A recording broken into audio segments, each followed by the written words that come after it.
Welcome back to my channel. আজকে তোমাকে tilapia মাছের ঝাল আলু দিয়ে খুব তাড়াতাড়ি কম তেলে আমি বানিয়ে দেখাবো। তো ফার্স্টে যেটা করছি, তেলাপিয়া মাছগুলোকে আমি খুব ভালোভাবে ভেজে নিচ্ছি। আর যেটা লাগছে আমার আলু, একে লম্বা লম্বা কেটে নিয়েছি, দুটো মিডিয়াম সাইজের পেঁয়াজ কুচি, টমেটো, কাঁচা লঙ্কা আর আদা।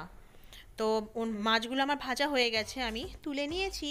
এবার আমি কড়াতে দিয়েছি সামান্য তেল, সর্ষের তেল অবভিয়াসলি। তেলটা ভালো করে গরম হয়ে যাওয়ার পর এতে দিচ্ছি আমি হাফ টিস্পুনের মতো গোটা জিরে। তো ফার্স্টে আমি আলুগুলোকে ভেজে নেব।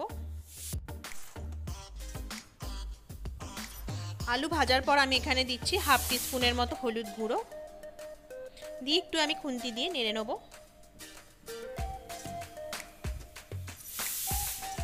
এবার আমি এখানে অ্যাড করছি সামান্য নুন,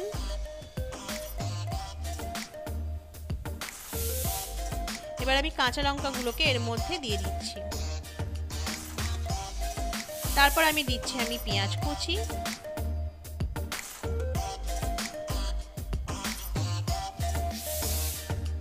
2-3 মিনিটের জন্য আমি এটাকে ভালো করে ফ্রাই করে নেব।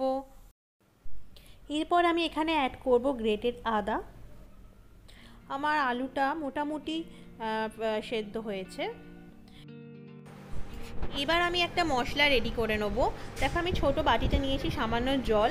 জলের মধ্যে হাফ টিস্পুনের মতো হলুদ গুঁড়ো, হাফ টিস্পুনের মতো জিরে গুঁড়ো, হাফ টিস্পুনের মতো লাল লঙ্কার গুঁড়ো আর দিচ্ছি সামান্য নুন দিয়ে মশলাটা রেডি করে নিয়ে এই মশলাটাকে আমি এর মধ্যে দিয়ে দেবো। আর অল্প একটু বাটি ধোয়া জল এর মধ্যে দিয়ে দেবো।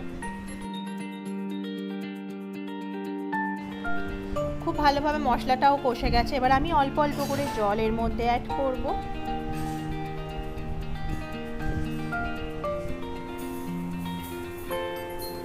এবার এখানে আমি ভেজে রাখা মাছগুলোকে দিয়ে দেবো, দিয়ে 2 মিনিটের জন্য ভালো করে ফুটতে দেবো। একটু নুন কম লাগলো, তাই মাঝে আমি একটু নুন অ্যাড করে দিচ্ছি। ভালোভাবে ফোটার পর কিন্তু তেলাপিয়া মাছের ঝাল একদম রেডি।